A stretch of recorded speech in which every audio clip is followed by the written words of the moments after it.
தேவனுடைய நாமம் மகிமைப்படுவதாக. இந்த இரவு நேரத்துக்காக தேவன் நமக்கு தருகிற வார்த்தை ரோமர் 8ஆம் அதிகாரம் 28ஆம் வசனம். அன்றியும் அவருடைய தீர்மானத்தின்படி அழைக்கப்பட்டவர்களாய் தேவனிடத்தில் அன்பு கூறுகிறவர்களுக்கு சகலமும் நன்மைக்கு ஏதுவாக நடக்கிறதென்று அறிந்திருக்கிறோம். ஹல்லேலூயா. கிறிஸ்துவுக்குள் பிரியமானவர்களே, கர்த்தருடைய வார்த்தை கூறுகிறது, அவருடைய தீர்மானத்தின்படி அழைக்கப்பட்டவர்களாய் தேவனிடத்தில் அன்பு கூறுகிறவர்களுக்கு சகலமும் நன்மைக்கு ஏதுவாக நடக்கிறதென்று அறிந்திருக்கிறோம் என்று. ஆம் பிரியமானவர்களே, நாம் எல்லாரும் தேவனுடைய அனாதி தீர்மானத்தின்படி அழைக்கப்பட்டவர்கள். நாம் தேவனிடத்தில் அன்பு கூறும்போது சகலமும் நம்முடைய வாழ்க்கையிலே நன்மைக்கு ஏதுவாக மாத்திரமே நடக்கும். ஹல்லேலூயா. தேவன் நம்மை அவருடைய அனாதி தீர்மானத்தின்படி நம்மை அழைத்திருக்கிறார், நம்மை முன் குறித்திருக்கிறார், நம்மை நீதிமான்களாக்கி இருக்கிறார். ஹல்லேலூயா. நம்முடைய வாழ்க்கையிலே தேவனிடத்தில் அன்பு கூறும்போது, ஒவ்வொரு நாளும் தேவனிடத்தில் அன்பு கூறும்போது சகலமும் நன்மைக்கு ஏதுவாக நம்முடைய வாழ்க்கையில நடக்கும். ஹல்லேலூயா. வேதம் கூறுகிறது, 97ஆம் சங்கீதம் 10ஆம் வசனத்திலே, கர்த்தரில் அன்பு கூறுகிறவர்களே தீமையை வெறுத்து விடுங்கள் என்று. ஆம் பிரியமானவர்களே, நாம் கர்த்தரிடத்தில் அன்பு கூற வேண்டும் என்றால் முதலாவது நம்முடைய வாழ்க்கையிலே தீமையான காரியங்களை வெறுத்து விட வேண்டும். துன்மார்க்கமான வாழ்க்கையை வெறுக்க வேண்டும், பாவமான வாழ்க்கையை வெறுக்க வேண்டும், முழு இருதயத்தோடு கர்த்தரை நேசிக்க வேண்டும். ஹல்லேலூயா. 1 யோவான் 5ஆம் அதிகாரம் 3ஆம் வசனத்திலே, நம் தேவனுடைய கற்பனைகளை கை கொள்வதே அவரிடத்தில் அன்பு கூறுவதாம் என்று வேதம் கூறுகிறது. ஆம் பிரியமானவர்களே, நம் தேவனிடத்தில் அன்பு கூறுவது என்பது அவருடைய கற்பனைகளுக்கு கீழ்ப்படிவது, அவருடைய கற்பனைகளை கை கொள்வது, தேவனுடைய வார்த்தைக்கு கீழ்ப்படிவது. ஹல்லேலூயா. ஒவ்வொரு நாளும் நம் தேவனுடைய வார்த்தைக்கு கீழ்ப்படிந்து வாழ்கிறோமா, முழு இருதயத்தோடு தேவனை சார்ந்து வாழ்கிறோமா என்பதை ஆராய்ந்து பார்க்க வேண்டும். ஹல்லேலூயா.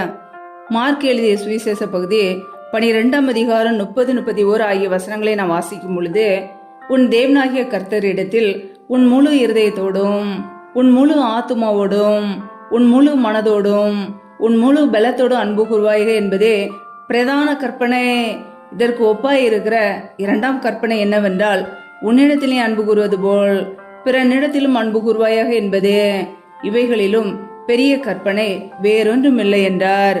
ஆம் பிரியமானவர்களே, நம்முடைய வாழ்க்கையிலே முழு இருதயத்தோடு, முழு ஆத்துமாவோடு, முழு மனதோடு, முழு பலத்தோடு நாம் தேவனிடத்தில் அன்பு கூற வேண்டும். அதே போல மற்றவர்களையும் நேசிக்க வேண்டும். உன்னிடத்திலே அன்பு கூறுவது போல பிறனிடத்திலும் அன்பு கூறுவாயாக என்கிறார். நம்முடைய வாழ்க்கையிலே ஒவ்வொரு நாளும் தேவனை நேசிக்கிறோமா, அவருடைய கற்பனைகளுக்கு கீழ்ப்படுகிறோமா என்பதை ஆராய்ந்து பார்க்க வேண்டும். தீமையான காரியங்களை வெறுத்து நன்மையான காரியங்களை யோசிக்கும் பொழுது நம்முடைய வாழ்க்கையிலே சகலமும் நன்மைக்கு ஏதுவாக நடக்கும். ஆம் பிரியமானவர்களே, ஒருவேளை நம்முடைய வாழ்க்கையிலே பிரச்சனைகளோடு போராட்டங்களோடு நாம் வாழ்ந்து கொண்டு இருக்கலாம். ஆனால் முடிவு நன்மையாக மாறும். தேவன் எல்லாவற்றையும் நம்முடைய வாழ்க்கையிலே அனுமதிக்கிறார் என்றால் அது நன்மைக்கு ஏதுவாக மாத்திரமே. ஹல்லேலூயா. கர்த்தருடைய பிள்ளைகள் ஒவ்வொரு நாளும் தேவனிடத்தில் அன்பு கூறுவோம். இந்த உலக காரியங்களை வெறுத்து, தீமையான காரியங்களை வெறுத்து நம்முடைய வாழ்க்கையை கர்த்தருக்காக அர்ப்பணிப்போம். தேவனை நேசிக்கும் பொழுது, அவரிடத்தில் முழு இருதயத்தோடு அன்பு கூறும்போது நம்முடைய வாழ்க்கையிலே சகலத்தை நன்மைக்கு ஏதுவாக கர்த்தர் மாற்றுவார். ஹல்லேலூயா. கர்த்தரை தேடுகிறவர்களுக்கோ ஒரு நன்மையும் குறைவுபடாது என்று கர்த்தருடைய வார்த்தை கூறுகிறது. ஆம் பிரியமானவர்களே, நாம் கர்த்தரை நேசிக்கும் பொழுது, அவரை தேடும் போது நம்முடைய வாழ்க்கையிலே ஒரு நன்மையும் குறைவுபடாது. கர்த்தர் நம்மை நிறைவாய் ஆசீர்வதிப்பார், பரிபூரணமாய் ஆசீர்வதிப்பார், நம்முடைய குடும்ப தேவைகளை சந்திப்பார், எல்லா நன்மைகளையும் கொடுத்து நம்மை ஆசீர்வதித்து உயர்த்துவார். ஹல்லேலூயா. கர்த்தர் தாமே உங்களை ஆசீர்வதிப்பாராக. ஆமேன். இந்த இரவு நேரத்துக்காக தேவ சமூகத்திலே தாழ்த்தி ஜெபிப்போம். ஜெபம். எங்களை அதிகமாய் நேசிக்கிற எங்கள் அன்பின் பரலோக தகப்பனே, மை துதிக்கிறோம், ஸ்தோத்திரிக்கிறோம். அப்பா, இந்த இரவு வேலைக்காக மை துதிக்கிறோம், ஸ்தோத்திரிக்கிறோம். ஒவ்வொரு நாளும் எங்களை பத்திரமாய் பாதுகாத்து ஜீவனோடு வைத்திருக்கிறீரே, அதற்காக நன்றி அப்பா. எங்களுடைய தேவைகளை எல்லாம் சந்திக்கிறீரே, நன்றி. உண்ணவும் உடுக்கவும் தங்குவதற்கு இடம் கொடுத்து எங்களை பாதுகாக்கிறீரே, நன்றி அப்பா. இப்பொழுது இணைந்திருக்கிற ஒவ்வொரு குடும்பங்களையும் நம்முடைய கரங்களிலே தருகிறோம். கர்த்தர் தாமே ஒவ்வொரு குடும்பங்களையும் ஆசீர்வதிப்பீராக. பிள்ளைகள் என்னென்ன தேவைகளுக்காக தேவ சமூகத்திலே காத்திருந்து ஜெபிக்கிறார்களோ எல்லாவற்றையும் நன்மையாய் மாற்றி கொடுங்கப்பா. ஆசீர்வதிங்க. யாரெல்லாம் வேலை இல்லாமல் கஷ்டப்படுகிறார்களோ பிள்ளைகள் படிப்புக்கேற்ற நல்ல வேலைகளை ஏற்படுத்தி கொடுங்க. தடைகள் எல்லாவற்றையும் நீக்கி போடுவீராக. யாரெல்லாம் திருமணமாகி நீண்ட நாட்களாக குழந்தை இல்லாமல் குழந்தைக்காக கண்ணீரோடு பாரத்தோடு ஜெபிக்கிறார்களோ கர்த்தர் அந்த பிள்ளைகளை ஆசீர்வதிங்கப்பா. பிள்ளைகள் கர்த்தரால் ஒரு சுதந்திரம். கர்ப்பத்தின் கனி அவரால் கிடைக்கும் பலன் என்று வேதத்தில் நாங்கள் வாசிக்கிறோம். கர்ப்பத்தின் கனி தடைகள் எல்லாவற்றையும் நீக்கி ஆசீர்வதிங்கப்பா. அண்ணாளுடைய ஜெபத்தை கேட்டு ஆசீர்வதித்தது போல பிள்ளைகளையும் ஆசீர்வதிங்க. அப்படியே நன்மையினால் நிரப்புங்கப்பா. மற்றவர்களுக்கு முன்பாக வெட்கத்தோடு அவமானத்தோடு கண்ணீரோடு வாழாதபடிக்கு தலை நிமிர செய்யுங்கப்பா. ஆசீர்வதிங்க, பலப்படுத்துங்க. அப்படியே நன்மையினால் நிரப்புங்க. எந்தெந்த குடும்பங்களிலெல்லாம் கணவன் மனைவிக்கிடையே பிரிவினையோடு பிரச்சனையோடு வாழ்கிறார்களோ கர்த்தர் அந்த குடும்பங்களை சந்திங்க. குடும்பத்தில் ஒருமனப்பட்ட ஆவியை கொடுங்கப்பா. இந்த குடும்பங்கள் எல்லாம் இயேசு கிறிஸ்துவின் நாமத்தினால மறுபடியும் இணைக்கப்படட்டும். கர்த்தரை ஆசீர்வதிக்க போற கிருபைக்காக ஸ்தோத்திரம். யாரெல்லாம் பலவீனத்தோடு வியாதியோடு கஷ்டப்படுகிறார்களோ கர்த்தர் அவர்களை தொட்டு சுகமாக்குவீராக. அப்படியே சுகமாக்கும் கரம் பிள்ளைகளை இப்பொழுதே தொட்டு சுகமாக்கட்டும், விடுதலையாக்கட்டும். பலவீனத்திலும் பலன் பரிபூரணமாய் விளங்கட்டும். ஆசீர்வதிங்கப்பா.